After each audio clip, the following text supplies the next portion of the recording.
Pembacaan firman Tuhan diambil dari kitab Tawarikh 16 8-11. Ini dibacakan secara antifonal, pergantian nanti laki-laki sama perempuan. Yang genap nanti laki-laki, yang ganjil perempuan. Tawarikh 16 ayat 8-11. Mari kita mulai dari kaum bapa. Bersyukurlah kepada Tuhan, panggilah namanya, perkenalkanlah perbuatannya di antara bangsa-bangsa.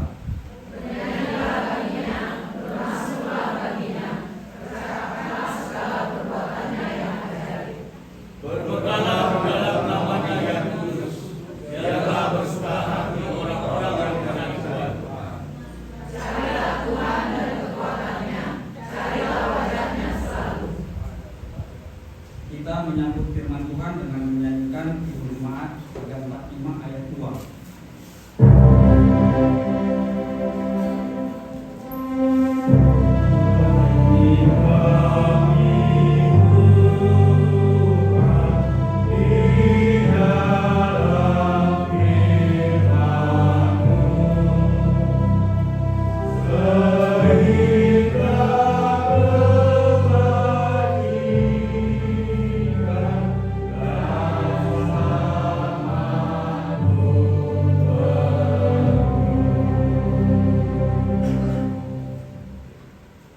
Mari kita bersatu di dalam doa.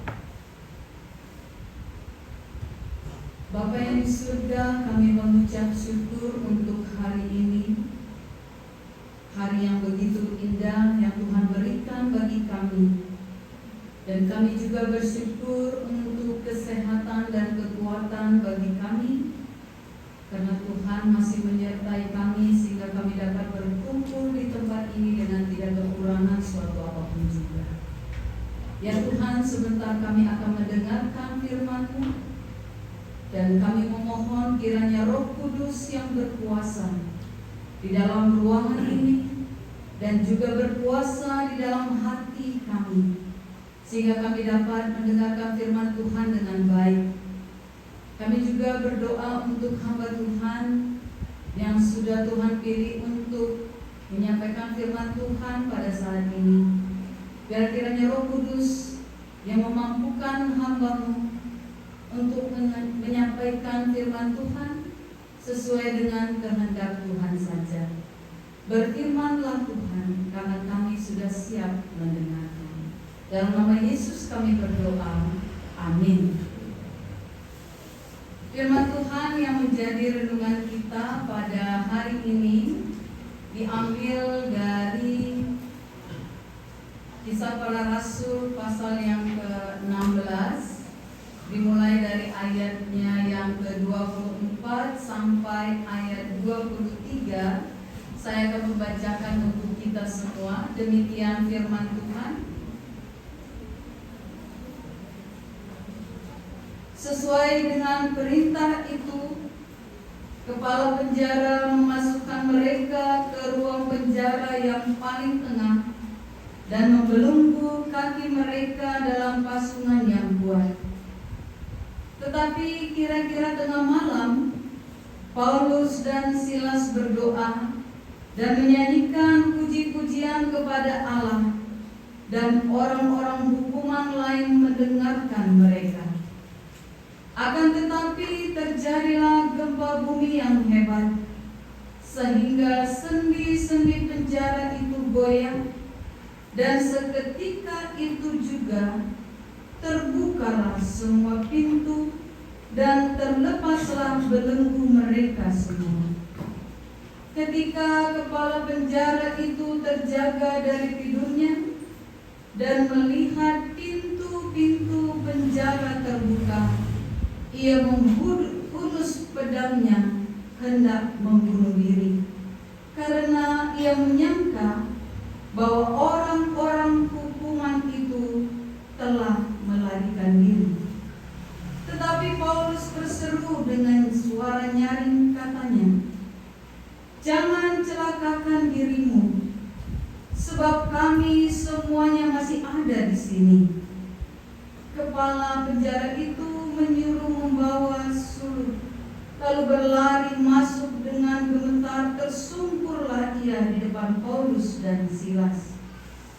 Ia mengantar mereka keluar sambil berkata, "Tuan, Tuan, apakah yang harus aku perbuat supaya aku selamat?" Jawab mereka, "Percayalah kepada Tuhan Yesus Kristus, dan engkau akan selamat, engkau dan seisi rumahmu." Demikian firman. Shalom.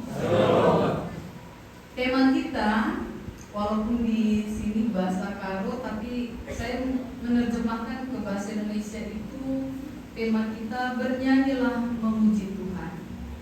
Saudara-saudara yang terkasih dalam Tuhan Yesus Kristus, kita patut mengucapkan syukur kepada Tuhan karena hari ini kita masih diberikan kesehatan, kesempatan untuk berkumpul dan beribadah bersama di tempat ini.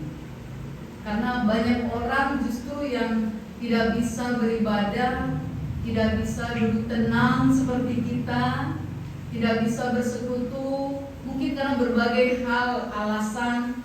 Tapi kita sebagai orang-orang yang masih diberikan kesempatan, masih diberikan kesehatan, masih diberikan kekuatan, tentunya kita patut memuji Tuhan dan sungguh-sungguh juga mengucap syukur dalam setiap detik kehidupan yang masih bisa kita jalani.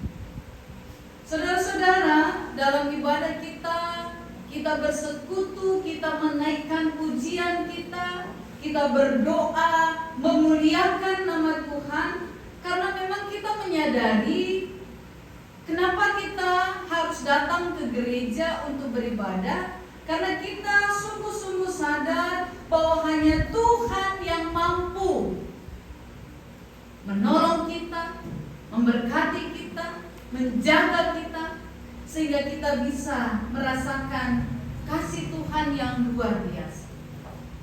Dan dalam ibadah ini kita juga merasakan sukacita dan persekutuan kita, persekutuan antara orang-orang baik, persekutuan antara orang-orang yang diberkati Tuhan. Amin. Ya.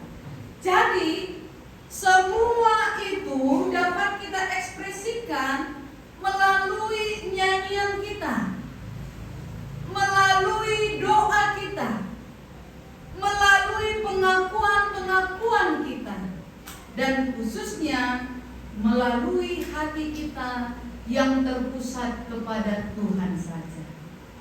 Dan saudara-saudara, ekspresi ini juga yang telah ditunjukkan Paulus dan Silas dalam situasi kehidupannya yang penuh dengan pergumulan, namun dia tetap mampu memuji dan memuliakan nama Tuhan. Saudara-saudara yang terkasih dalam Tuhan kita Yesus Kristus, dalam melakukan pelayanannya, Paulus dan Silas, khususnya kalau kita baca ayat-ayat sebelumnya, itu Paulus dan Silas melakukan pelayanan perjalanan di kota Filipi. Di Filipi, Paulus bertemu dengan seorang perempuan yang bernama Lydia. Dan ketika dia mendengarkan firman Tuhan, ketika dia mendengarkan pengajaran yang disampaikan oleh Paulus, Lydia yang sebelumnya bukanlah orang yang percaya, tapi saat itu dia diubahkan, dia bertobat, dan dia menerima Yesus. Akhirnya dia menerima pembaptisan dari Paulus. Dan tidak hanya Lydia, banyak sekali orang-orang yang mendengarkan pengajaran Paulus tentang Yesus. Ini harus digarisbawahi ya, pengajaran Paulus tentang Yesus. Paulus bukan menceritakan siapa dirinya, apa yang dia lakukan, tapi Paulus menceritakan apa yang sudah dilakukan oleh Yesus. Dan ternyata Lydia dan juga banyak orang menerima firman Tuhan dan dibaptis. Akhirnya segala pengajaran apa yang dilakukan Paulus itu juga akhirnya tersebar ke banyak daerah. Dan ketika Paulus pun melakukan atau melanjutkan perjalanannya ke kota yang lain, akhirnya dia pun bertemu kembali dengan seorang perempuan yang statusnya pada saat itu adalah seorang hamba, atau bisa dikatakan seorang budak. Jadi kalau seorang budak pasti dia punya tuan. Nah, seorang perempuan dengan status sebagai hamba dan dia memiliki roh tenung. Artinya apa? Perempuan ini dia bisa meramalkan apa yang akan terjadi nanti, apa yang akan terjadi di hari-hari yang akan datang. Jadi kemampuan perempuan ini ternyata dimanfaatkan oleh tuannya. Jadi ternyata saya ketika mempersiapkan khotbah ini, saya ada membaca sebuah artikel yang mengatakan begini. Ternyata manusia dari dulu sampai sekarang punya rasa ingin tahu yang luar biasa. Jangan-jangan mungkin karena itu juga Adam dan Hawa akhirnya jatuh ke dalam dosa. Kenapa ya buah yang di tengah ini tidak bisa dimakan? Padahal udah dikasih tahu kan, buah yang di tengah ini, di taman ini tidak boleh dimakan, titik. Tapi karena rasa ingin tahu yang cukup tinggi, rasa penasaran yang cukup tinggi, akhirnya mencari-cari tahu. Dan disitulah iblis bekerja. Dan ternyata tidak hanya ketika Adam dan Hawa, ketika masa zamannya Paulus pun ternyata manusia rasa ingin tahunya itu luar biasa. Dan bahkan mungkin saat ini juga kita juga semuanya rasa ingin tahu kita itu luar biasa. Makanya banyak ini moria-moria yang suka sekali mencari tahu. Itu Mama Syam itu kenapa itu ya? Kok berbeda ya sekarang ya? Apa yang terjadi ya? Makanya lebih suka bergosip, mencari tahu, karena rasa ingin tahunya yang luar biasa. Nah, ternyata bisnis untuk ingin mencari tahu ini ternyata laris manis. Sehingga apa? Orang banyak datang ke peramal, datang kepada perempuan ini. Mereka mau membayar mahal untuk bisa tahu apa yang akan terjadi pada hari-hari yang akan datang di kehidupannya. Nah, kita juga begitu kan? Kita suka sekali kalau seandainya ini dibuka ada sebuah praktek misalnya, silakan datang, saya akan menjawab apa yang akan terjadi dalam hidup Anda seminggu, sebulan, bahkan setahun yang akan datang. Pasti kita akan datang semuanya. Rasa penasaran kita cukup tinggi. Nah, oleh karena itu tuan dari perempuan ini, yang peramal ini, itu meraih keuntungan yang luar biasa. Karena banyak sekali orang-orang yang datang untuk bertanya, untuk mengetahui apa yang akan terjadi pada diri mereka di hari-hari yang akan datang.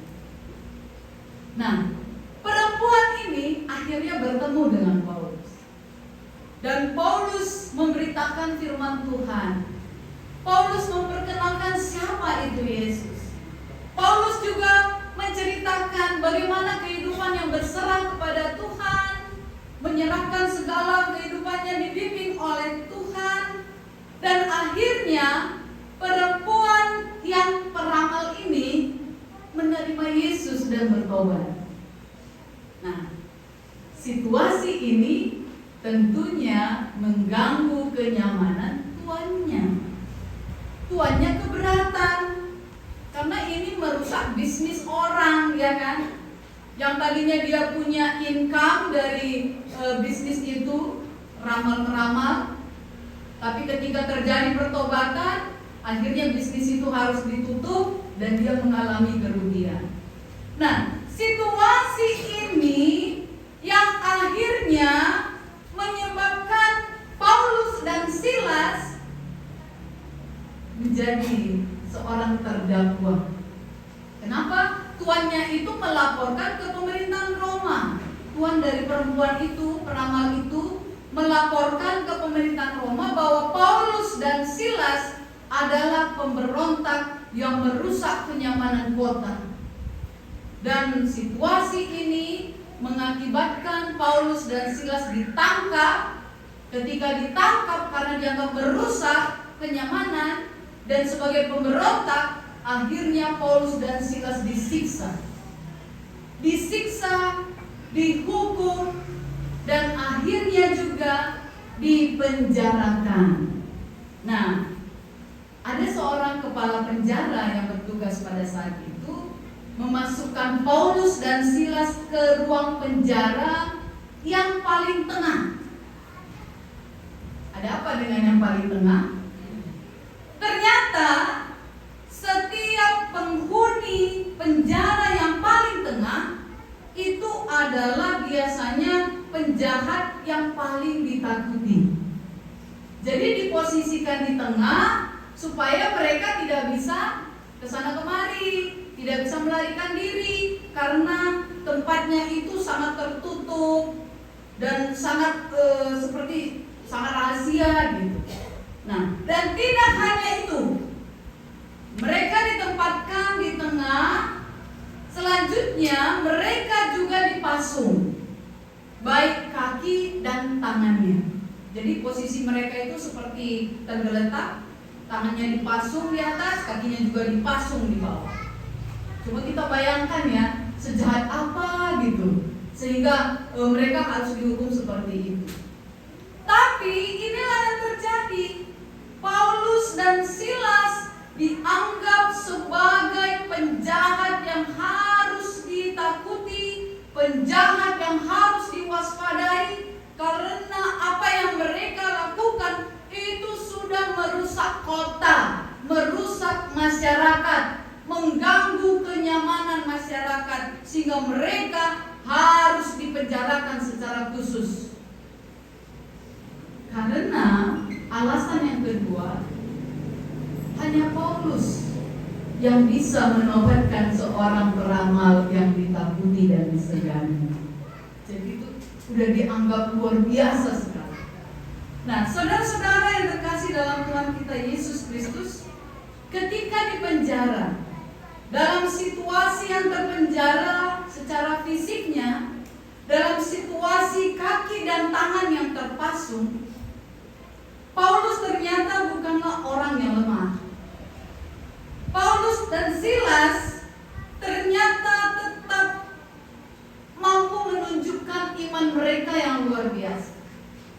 Mereka bernyanyi memuji Tuhan, mereka berdoa kepada Tuhan, dan bahkan nyanyian mereka, walaupun mereka dalam ruang penjara yang begitu sempit dan tertutup, tapi nyanyian mereka itu bisa didengar oleh penghuni ruangan penjara yang lain. Mereka bernyanyi dengan penuh semangat, memuliakan nama Tuhan, dan menunjukkan bahwa mereka berserah kepada Tuhan.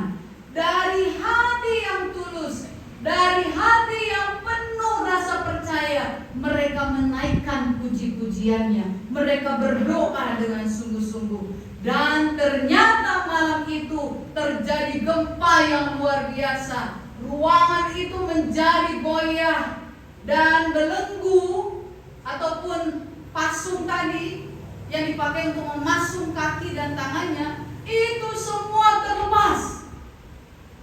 Kepala penjara yang saat itu, karena posisinya sudah tengah malam, kepala penjara pada saat itu sudah hampir tertidur.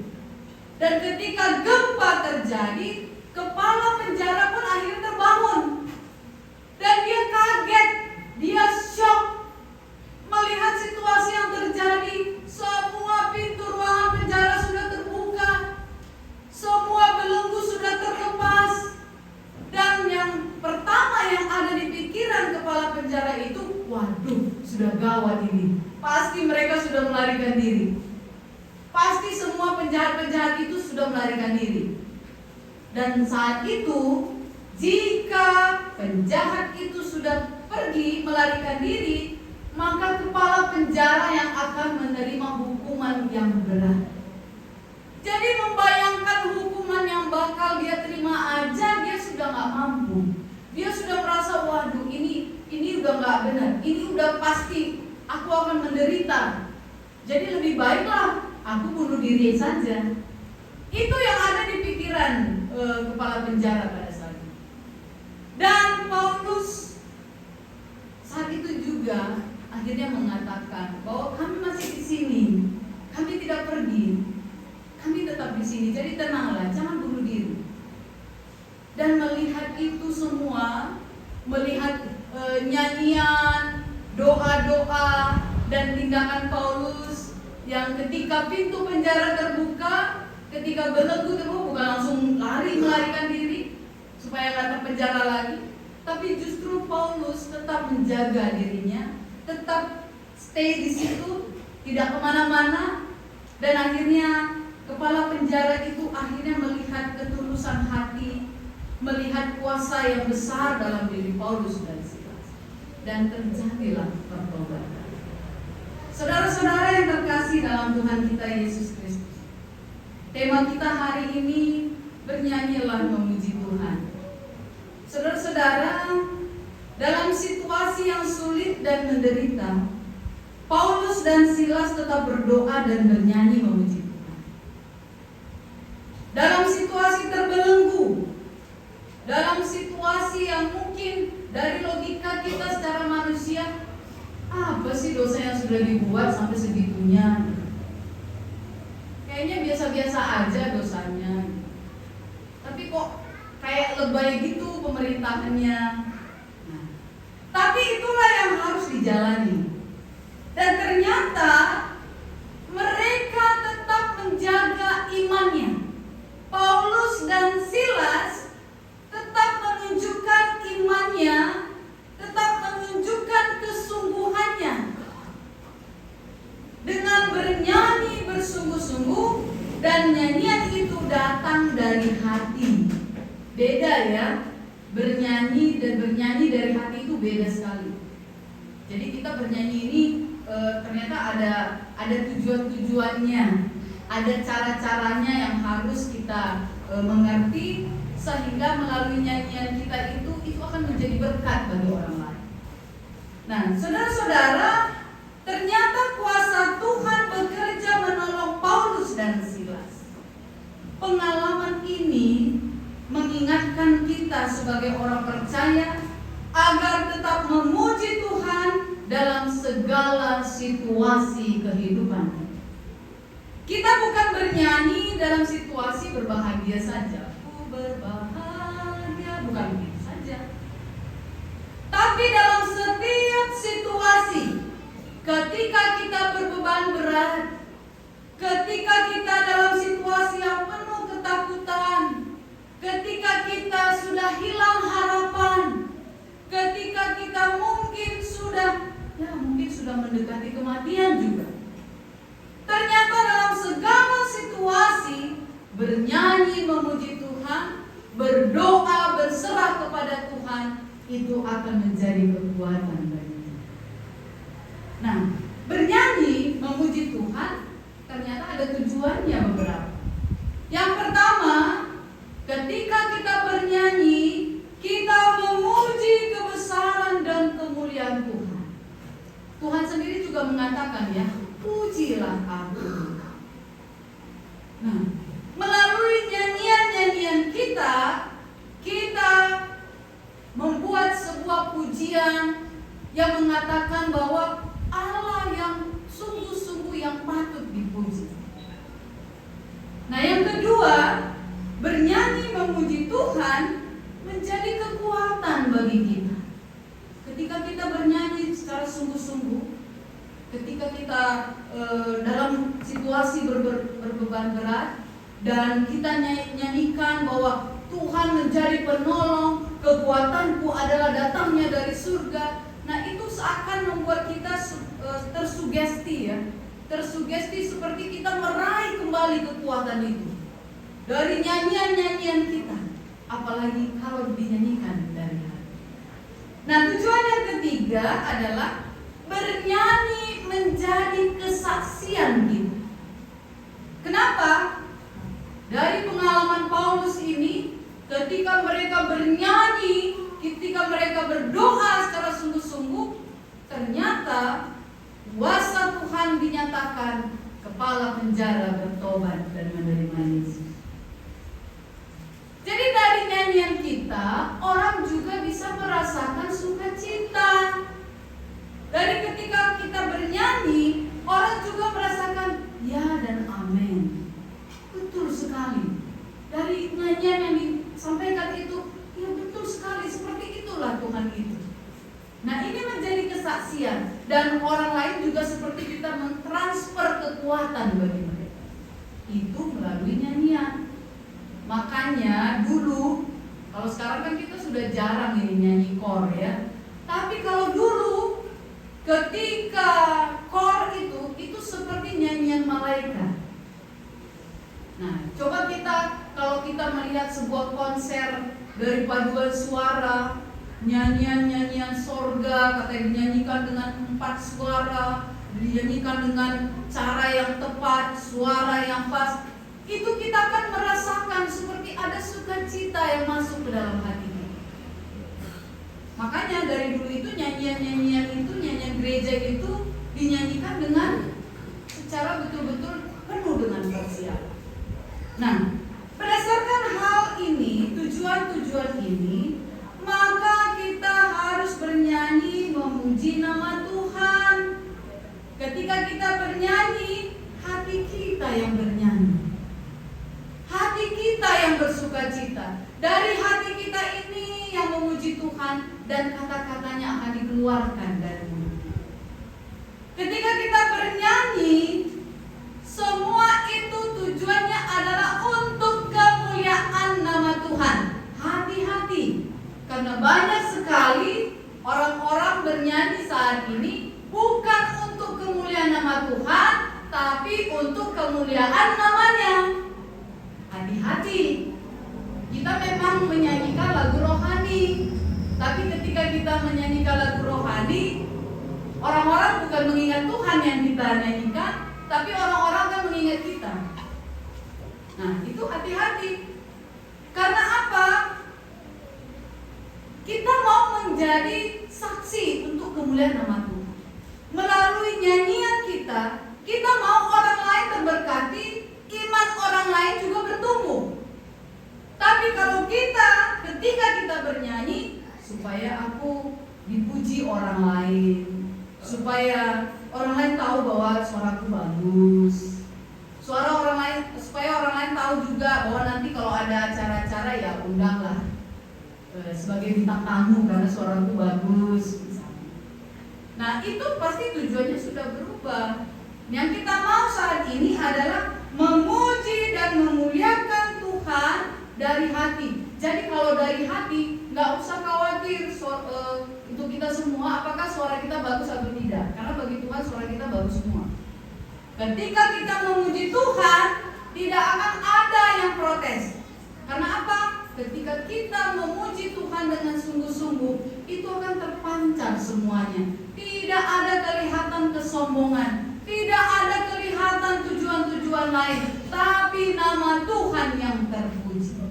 Jadi tergantung niatnya sekarang. Kita memuji Tuhan untuk apa? Untuk pamer, untuk pengakuan dari orang lain, atau untuk kemuliaan nama Tuhan.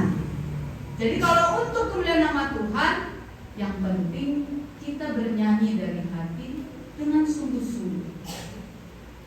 Kita nyanyikan sepenuh hati, kita tunjukkan ekspresi kita bahwa kita memang memuji Tuhan. Jadi kita nggak perlu khawatir ya, nanti orang berpikir apa ya, suaraku kan nggak bagus, nanti aku dikira kami ngembek kalau nyanyi. Itu nggak perlu diperhitungkan lagi. Ketika kita bernyanyi dari hati, semuanya akan disempurnakan oleh Tuhan. Jadi saudara-saudara, saat ini menjadi perenungan bagi kita bahwa kita adalah anak-anak Tuhan, kita adalah umat Tuhan yang dipanggil untuk tetap memuji nama Tuhan.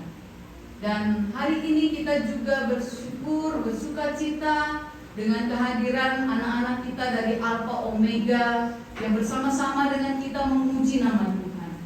Jadi kalau Bapak Ibu mau belajar bagaimana memuji nama Tuhan secara tulus dari hati, silahkan datang ke Alpha Omega. Karena di sana tidak ada sandiwara. Di sana tidak ada yang mau pamer. Di sana tidak ada yang mau mementingkan solmisasinya pas atau enggak. Di sana nggak ada yang peduli ini cocok dengan musik atau enggak. Pokoknya hantam saja. Yang penting bernyanyi. Ini dari anak-anak kita di Alpha Omega. Tapi kesungguhan dari hati itu terpancar dari mereka. Terkadang kita banyak berpikir bahwa begini, anak-anak Alpha Omega dengan segala situasinya, ya mereka dengan keterbatasannya perlu dikasihani dan sebagainya. Saya mau mengatakan, justru ketika kita bertemu dengan anak-anak kita yang ada di Alpha Omega, yang perlu kita kasihani itu adalah diri kita. Yang perlu kita introspeksi diri itu adalah diri kita. Karena ketika kita menghakimi mereka sebagai orang yang kurang, orang yang dikasihani, orang yang mungkin harus begini, harus begitu, ternyata itu pikiran kita itu sudah membatasi ruang ekspresi kita untuk melihat cara Tuhan bekerja dalam anak-anak kita yang di Alpha Omega. Kenapa saya mengatakan demikian? Karena anak-anak di Alpha Omega dengan segala situasinya mereka senantiasa bersukacita. Dengan segala keterbatasannya, saya nggak mau bilang kekurangan ya, karena bukan kekurangan yang ada pada mereka, tapi keterbatasan. Dengan segala keterbatasannya, mereka mampu tersenyum setiap saat, mereka mampu bernyanyi dengan sungguh-sungguh setiap saat, mereka juga mampu bersukacita setiap saat. Mereka nggak pernah berpikir, uangku nggak ada hari ini. Mereka nggak pernah berpikir apa yang akan terjadi esok. Mereka juga nggak pernah berpikir apa nanti makan siang dulu ya, apa nanti makan malam dulu, menunya enak nggak, sesuai selera nggak pernah. Mereka menerima segala sesuatunya dengan apa adanya. Nah, ini kan menjadi pelajaran bagi kita. Ketika kita dengan begitu banyak rencana-rencana, ketika begitu banyak tuntutan-tuntutan dalam kehidupan kita, dan ketika begitu banyak standar-standar kehidupan yang kita buat sendiri, dan ini yang akhirnya membuat kita tertekan. Ini yang membuat kita justru menderita. Kita capek dengan kehidupan seperti itu.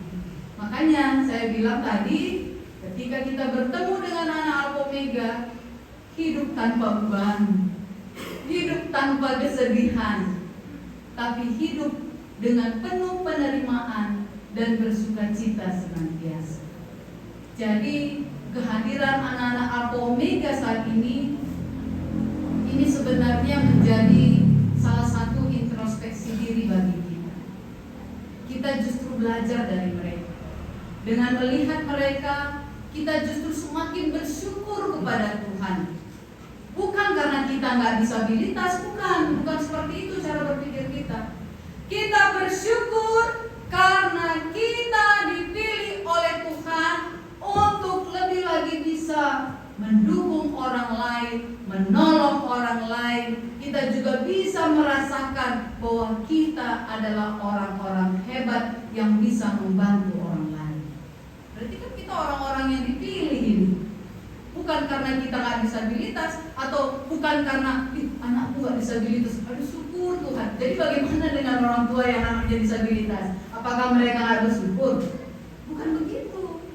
Tapi dengan posisi kita yang saat ini, dengan anak-anak kita yang penuh keterbatasan, ternyata Tuhan memilih kita untuk menolong mereka, untuk mendukung mereka. Dan kita bersyukur untuk status itu, karena kita dimampukan. Jadi kehadiran anak-anak Alpha Omega bukan menjadi beban ya. Kita harus mengubah statement itu. Karena banyak jemaat GBKP yang menganggap, wah udah datang ini anak-anak Alpha Omega pasti pengen duit. pasti mereka mau minta-minta. Sampai ada yang pertua yang bilang begini, pendeta janganlah kami bikin anak Alpha Omega itu jadi tumin katanya. Tahu ya tumin, tukang minta-minta katanya. Ini kan statement atau cara berpikir yang salah.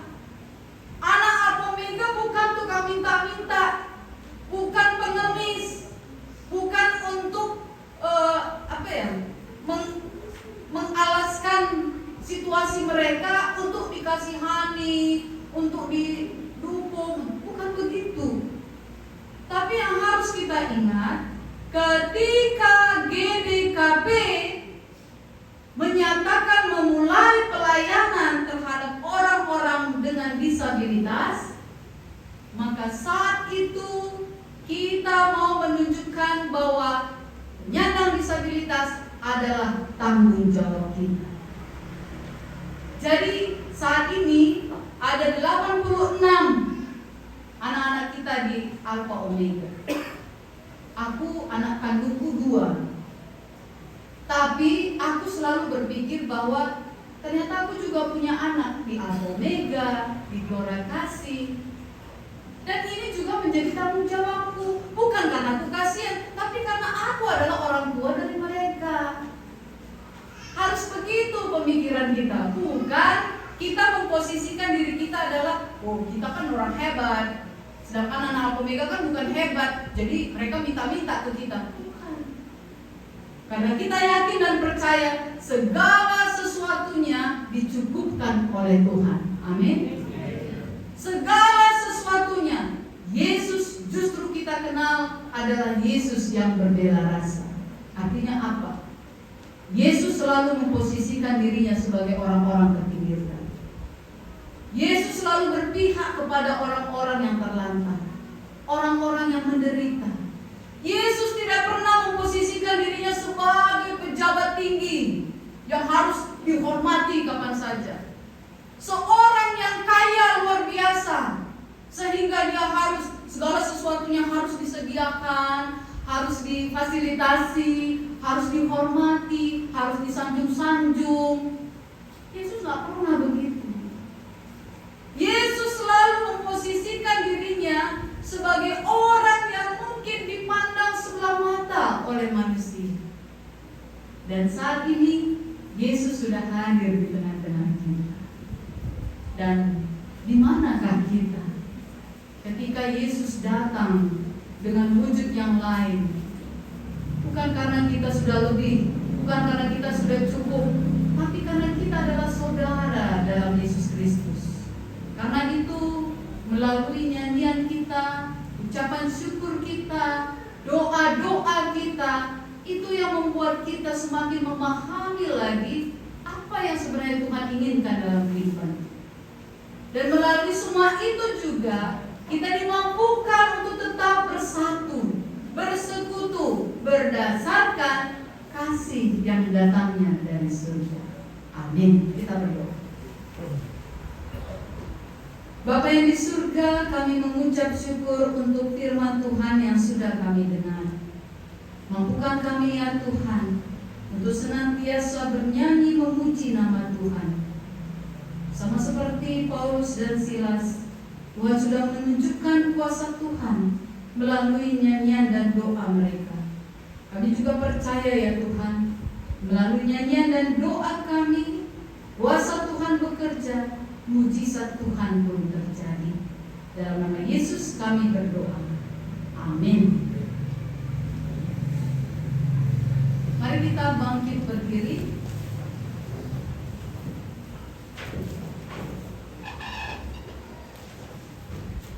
Marilah kita mengucapkan pengakuan iman kita bersama-sama dengan seluruh orang Kristen di semua tempat dan zaman. Mari kita mengucapkannya bersama-sama. Aku percaya kepada Allah Bapa yang Maha Kuasa, hari langit dan bumi.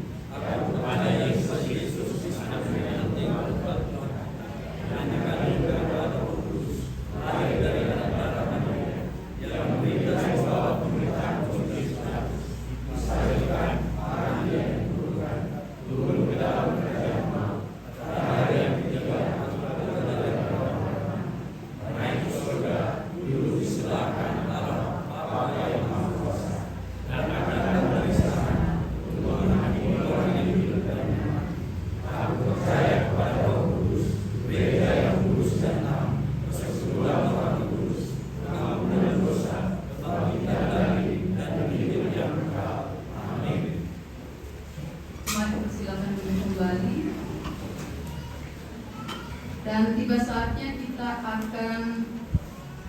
menyerahkan persembahan ucapan syukur kita. Mengenai persembahan ucapan syukur, Tuhan berfirman, Tuhan Allahmu akan memberkati engkau dalam segala hasil tanahmu dan dalam segala usahamu, sehingga engkau dapat bersukaria dengan sungguh-sungguh. Sementara kita memberikan persembahan kita bernyanyi.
Kembali kami mengucap syukur kehadiran-Mu ya Tuhan, karena kami tetap merasakan bahwa Tuhan senantiasa bersama-sama dengan kami.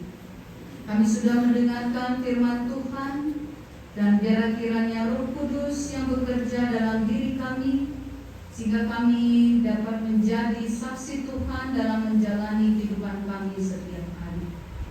Kami juga sudah menyerahkan persembahan syukur kami.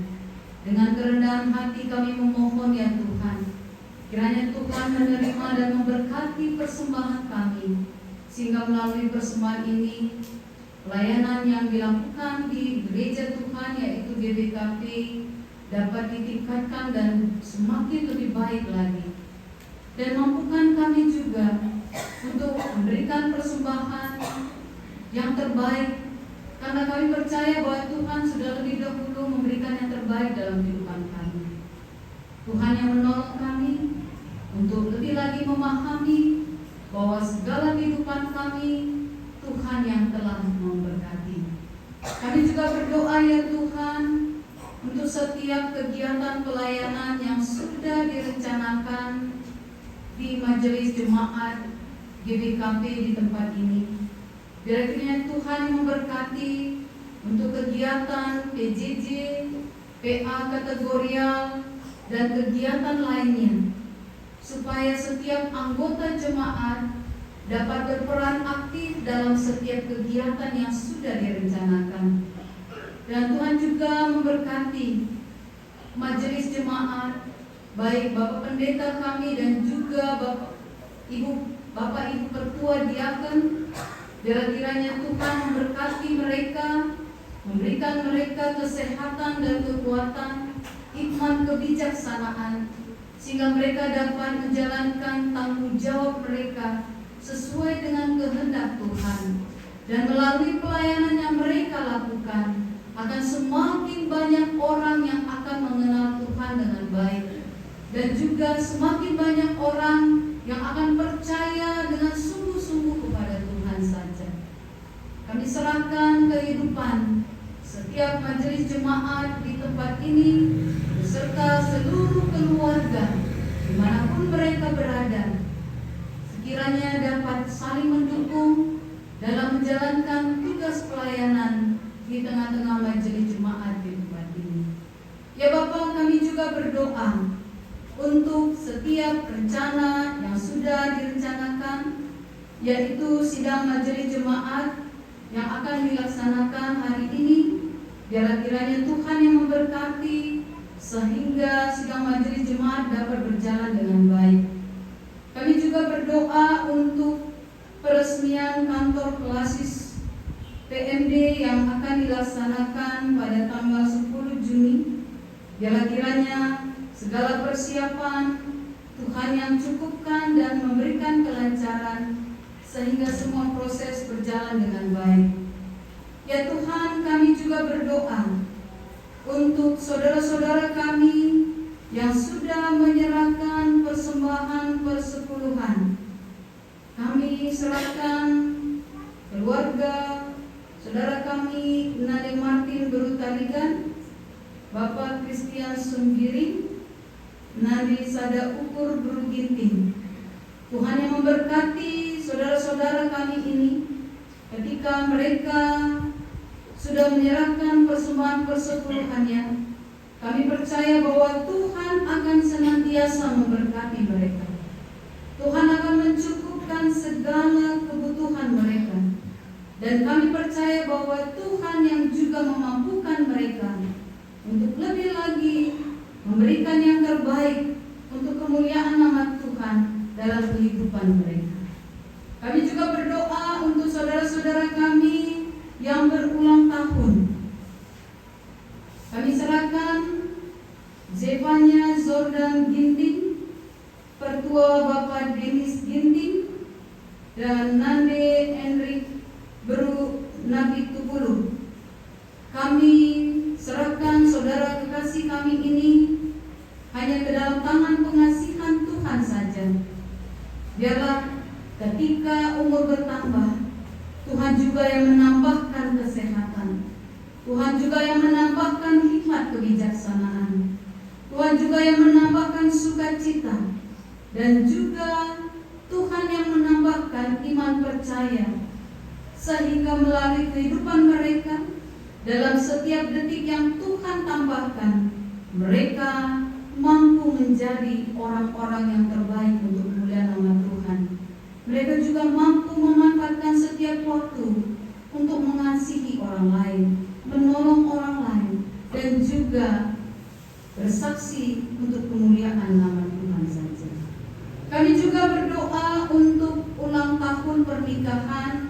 atas saudara kami Darna Karigan dan juga Iren Sihite. Biar kiranya Tuhan yang memberkati rumah tangga ini agar senantiasa cinta kasih diperbaharui oleh kuasa Roh Kudus. Semakin hari semakin bertambah sukacita, dan semakin hari semakin bertambah cinta kasih yang datangnya dari surga. Kami juga berdoa untuk saudara-saudara kami yang sudah menyerahkan ucapan syukur hanya kepada Tuhan saja. Kami serahkan keluarga Leo Frederick Barus, karena Tuhan sudah memelihara dan memberikan kesehatan kepada keluarga, sehingga saat ini dengan penuh sukacita mereka mengucap syukur atas berkat Tuhan yang begitu melimpah mereka terima. Ya Tuhan, kami tetap menyerahkan saudara kekasih kami ini hanya ke dalam tangan pengasihan Tuhan saja.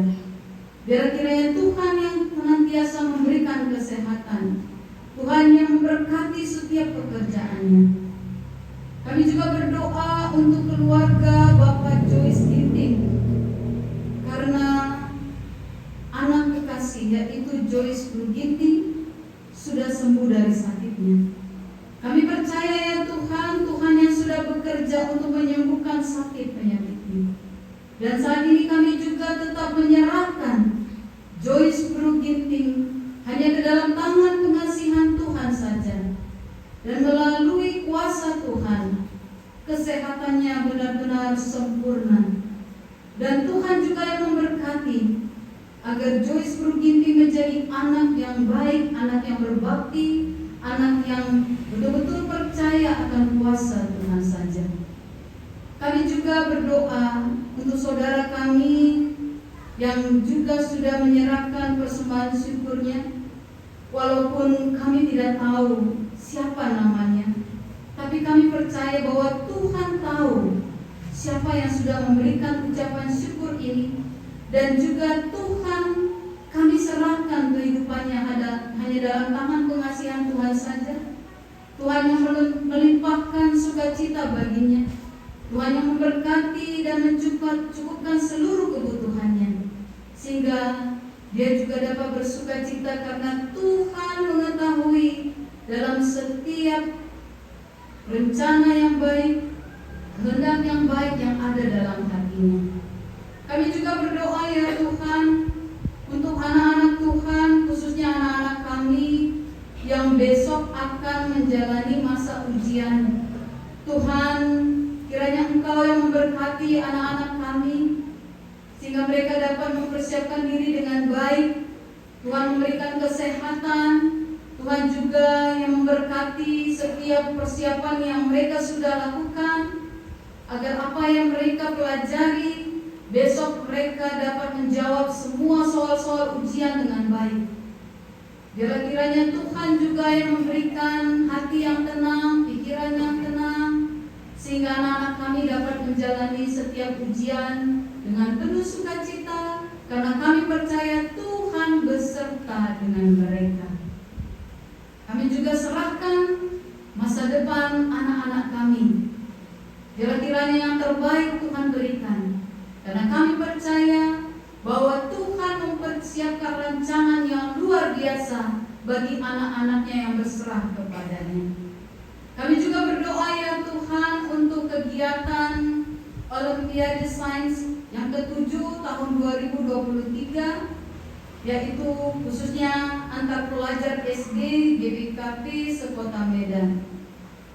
Dan acara ini akan dilaksanakan pada hari Minggu 28 Mei 2023 dan juga untuk final tanggal 1 Juni 2023. Ya Tuhan, kami serahkan kegiatan ini hanya ke dalam tangan pengasihan Tuhan saja. Tuhan tahu bahwa ini adalah suatu kegiatan yang baik. Karena itu kami memohon Tuhan yang memberikan kelancaran. Tuhan juga yang memberikan kesempatan bagi anak-anak kami semuanya untuk ikut ambil bagian dalam kegiatan ini, untuk meningkatkan pengetahuan, dan juga memotivasi mereka untuk memiliki daya saing yang positif, sehingga anak-anak kami juga dapat mempersiapkan dirinya dengan baik. Ya Tuhan, kami serahkan kehidupan kami, semua kami yang hadir pada saat ini, semua kami yang berkumpul di tempat ini. Tuhan tahu apa yang menjadi pergumulan kami. Tuhan tahu apa yang persoalan hidup yang sedang kami hadapi. Dan Tuhan juga tahu sakit penyakit yang kami derita. Karena itu kami serahkan kehidupan kami hanya ke dalam tangan Tuhan saja. Tuhan yang menolong kami, Tuhan yang menyembuhkan segala penyakit kami, Tuhan yang memberikan kekuatan bagi kami, agar kami mampu menghadapi segala situasi. Walaupun dalam situasi yang baik dan buruk, kami akan tetap tegar karena kami percaya Tuhan bersama-sama dengan kami. Karena itu ya Tuhan, tolong kasihani kami.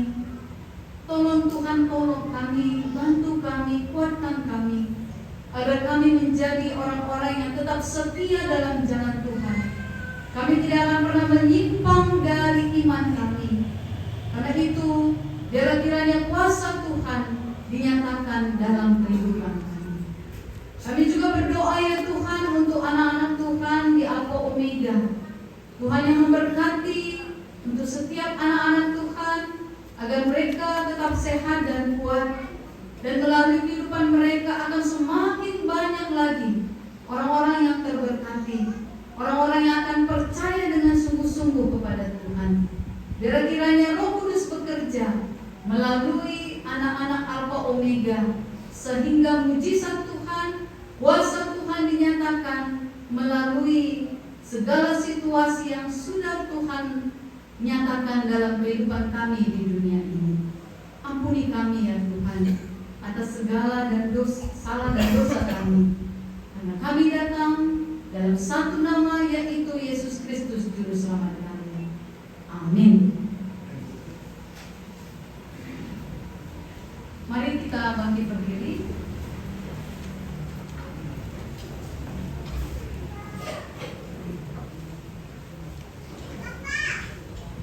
Mari kita bernyanyi dari Kidung Jemaat.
Bukan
damai sejahtera Allah yang melampaui segala akal akan memelihara hati dan pikiranmu dalam Kristus Yesus. Amin.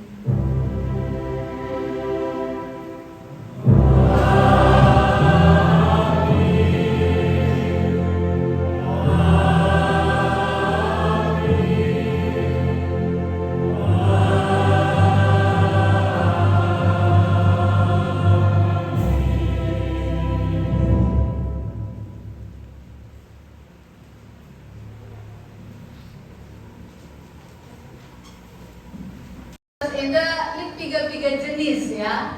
Jadi lid disabilitas fisik, lid sensorik, lid ganda, dan ada yang disabilitas intelektual. Jadi si termasuk ibas disabilitas intelektual, maka si pertama anak-anak si Down syndrome.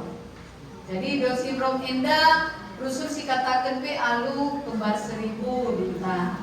Jadi enda kebetulan berapa orang ya ikutnya? Oh 3 orang yang ikut Down syndrome. Enda Pagit,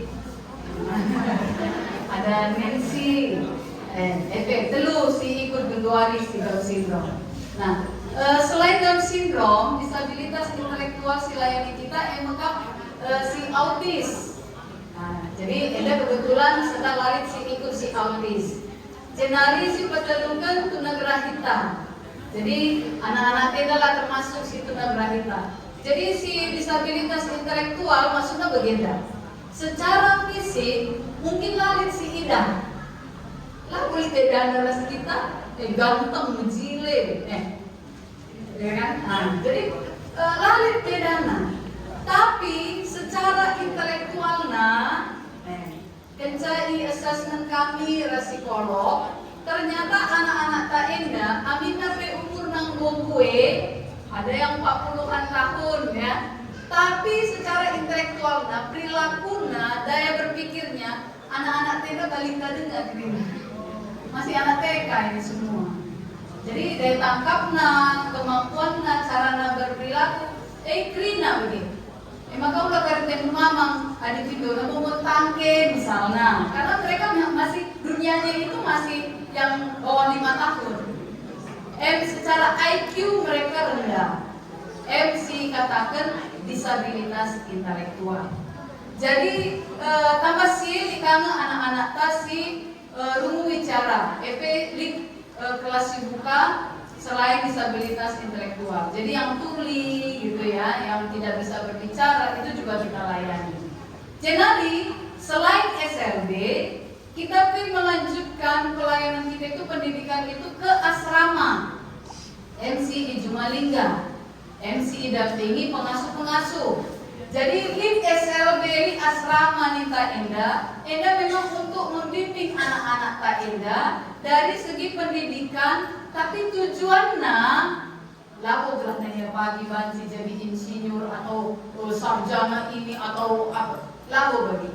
Tapi target kita sih terutama mengkap gelarnya ia banci mandiri. Banci ia menjalani kehidupannya itu tanpa merepotkan orang lain. Si tubuhna ngejar tujuannya. Ributkan ras kemampuan dayanya secara optimal mungkin itu kita kembangkan. Maka tak berkunjung kam pagi ke sekolah, tak udah kartemu mamang. Bukankah maka izin ia jari make uis? Bukankah maka make celana yang dah belajar renang? Bukankah maka jemak sendok kangen yang belajar renang? Memang itu yang kita targetkan. Belum ia pakai wisna saja itu sudah sangat luar biasa. Belum ia makan sendiri saja tanpa dibantu orang lain itu sudah hebat. Apalagi dikembangkan kemampuan-kemampuannya melalui kegiatan literna. Adina jeru si gedang na yang belum ngegulembu. Yang terkenal nih, ngarap lembu go jago ya. Jenari ganti gelarna, ganti. Ia belum ngarap-ngarap domba ras kambing. Dan luar biasanya anak-anak Tak Enda, iya, adik mau saya katakan dengan nanti seterna. Jam nape disiplin luar biasa. Adik kita kalah jauh kita. Adik adik si katakan berikan kari nakan kambing jam walu ya, ninta jam walu mencatat lalu kurang lebih tepat. Maka kait pasti terjadi jam walu mereka nakan kambing catatnya. Adik kita kami bagi kita mulai kebaktian jam segini iya, tapi tadi begini, tapi begitu nih, gue ada sebentar. Adik terima pas bintang sade, kita wajib belajar. Karena mereka itu disiplinnya luar biasa. Ada anak-anak terdok sindrom enggak, pembersih kita bersihin kaya. Ada ciri khas anak-anak terdok sindrom. Ada kerapian itu kerapian kaya. Di barang tapi udah pintu, nampak hiang. Jadi lihat krina ciri-ciri khususnya, dan itu sebenarnya memang kekhususan yang mereka miliki yang sudah Tuhan berikan. Jadi edam anak-anak takrina walaupun kalak Januari kapasitas asramata 120 ngenca jana syaratnya enda kami rusul dijelaskan kami enda syarat untuk masuk ke Omega itu bukan sembarangan. Syaratnya usianya maksimal 14 tahun. Lebih dari itu kami tidak terima lagi. Alpha Omega bukan penampungan. Ya, sentagikel di kami manbantu sebab kita kalau karena kita begini nah, mungkin cari surah-surah terdekat, sada sutra kita deh. Berada Hindu makarya aku bagian padentang. Enda nana keluarga dia aku bagian dari aku mikir terbuang ini dia kalau kenal kai penidu bagi aku peraturan simbos nanti. Kenapa? Engkau maka bagi arsitek kan kami sekalian mendidik kita sebagai orang tua. Karena memang usia yang kita harapkan supaya masih bisa dikembangkan kemampuannya itu memang di bawah 14 tahun. Harus disekolahkan. Kita bagi kalian jambe bagi. Iya, aku berarti kalau aku yang nanti boleh berarti kalau lagi gitu. Biar si bekam dalam rumah. Lalu tanah KIP. Padahal walaupun dia disabilitas, ini kemampuan yang khusus screening si bantu si andalkan. Walaupun yang sederhana ya, nggak terkenal dia mencuci piring, nggak terkenal dia bisa melipati kuis, itu kan luar biasa. Asalkan naik tanah dalam rumah, makan. Bagi kaji peluang kanan, nih dapat kelengan teta. Perlu dididik kedua hari. Kita kan krinen dapat pesersaman perkebunan takrinan. Jenis disabilitas yang dilayani adalah disabilitas intelektual, silebane, lengakan, kamar. Karena kita memang mau fokus ya. Adina fokus itu akan kualitasnya lebih baik daripada krina silayani, krina sigawari. Saya ada keselan. Dan fokus kita, tapi kita mau belajar sungguh-sungguh tentang yang ini. Jadi Januari kegiatan keterampilan di peternakan, di pertanian, di kang tata boga dan sebagainya. Edam si bapak kami Januari hasil karya anak-anak tadi Omega. Muan kopi kabija anak tadi dapat itu kaya saisa, itu kaya ngarasa. Jangan dikata kelas tata boga nih, anak-anak tapi itu kaya jeransa. Maka ada siti-siti ikut ke anak-anak teh maklum kamu. Lalu bagaimana mereka terlalu dalam kita. Itu guna karbansa begitu. Kita profesional lah ya, karena tetap terjaga. Tapi dia nak tenang biasa nih dulu gitu. Ya jadi yang begini pelayanan Alpha Omega kami sudah mengembangkan sayap ya. Artinya begini. Pelayanan kami tidak lagi hanya berbasis panti. Lalu dari terjang si walaupun kalau ibas asrama si layani kami. Sebab menurut data ibas dinas sosial Kabupaten Karo, penyandang disabilitas itu di Kabupaten Karo itu sudah mencapai 2.000-an orang. Dengan segala bentuk disabilitas ya, bukan hanya disabilitas intelektual, tapi termasuk disabilitas fisik, kesedaran. 2.000-an orang adina yukuri, adina terjang siwa walaupun kalak naik ngencang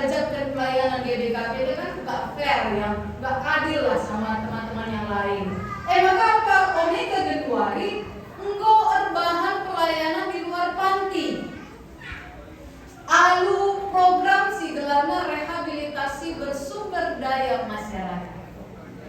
Jadi program Indah bentuknya lengkap, kami membentuk kelompok-kelompok disabilitas Ibas Sadar Kuta. Jadi Genuari golik 10 pitu kuta singgo si bina jangan si bentuk kelompok disabilitasnya. Dan luar biasa, justru si disabilitas mereka si mengujikan nakar kain begitu. Sebab keberadaan nasi sedekah Eda ia dibumikan, ia lah ia kui keluarga pemela di keluarga disabilitas. Eda Genuari ia kasih mau eksis. Cina kena betul-betul bahwa Eda kami mampu ini. Dan maka luar biasa. Sebelum itu Genuari kelompok dampingan kita dan sudah berjalan dengan baik. Eda targeta tahun Eda si jadikan 20 kuta. Jadi pengharapan ya mudah-mudahan nanti akhirnya di setiap desa ada pelayanan disabilitas. Eda kami bekerja sama dengan pemerintahan dan dukungan pemerintah juga luar biasa. Siapkan kami dukungan juga perfilman Tuhan. Toto lu, support lu. Siapkan kami gelahna, kami si Jang pegawai Krinana, kami bertutus nama ini. Memang Krina Eda hintan. Saja di Krina kamu kita kerja, isina semua akan kita. Begitu. Eda silakan tugas ta sesuai dengan peran kita masing-masing. Kami ijab guna ngekep anak-anak tak Eda. Kami ngajar bisa, kami mabaisa. Jangan dukungan du Krinana. Iarapkan kami. Gelah Krina pegawai bebansi dalam tugas bertanggung jawab naruh pulih. Anak-anak tak Eda Krina sehat harus menjual-jual. Putus ke Athena ibas persekolahannya. Maka anu bagi Eda mudah kita ras Krina. Lalu dahin pungenca, lalu dahin Pak Guruna, Ibu Guruna menjalang. Tapi dahin teras sesuai dengan porsi kita masing-masing. Eda si banci katakan kami membantah Krina, merapat kami melalui dukungan ta Alpha Omega P banci renanana manjar masih terang. Pelayanan tapi Raulina terpuji dalam Tuhan. Bujur. Iya, bujur membantu pendeta kami. Maka sesi terus Eda ada dokter kami, anak-anak kami Krina basal Omega bagi bereskan pendeta teras kali berdek. Persilakan kami Eda kali si pedalan oleh ekstra guna prokosen anak-anak lain. Kejadung saya Eda kali sinen Krina iya produk-produk kai si baba ya jasan Alpha Omega Eda dibuat kali Krina senlah kali baba mulik barang natarim lah bagi pengharapan dari percakapan kami. Makai persilakan kami Eda organisasi musikap kena musikna rende dari kam kai kira-kira dengan ini teman Bandung buat kira-kira deh ya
Ya, mantap sekali pagi tarikan ini ya.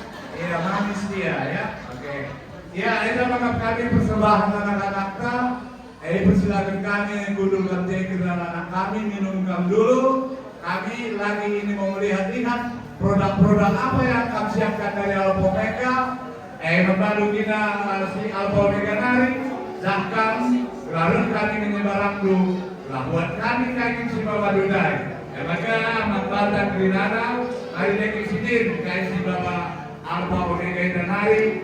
Si buat barang-barang ini Grinada, denari. Iya, denari kali akan kami. Iya, edan geria, cakap benda, gerak. Ya, lanai boleh barang eda. Senak dari Bapak nggak boleh kawan gahe. Kutur ibas partisipasi kita, ini sadanta Tuhan si masing-masing kita. Lalu bagi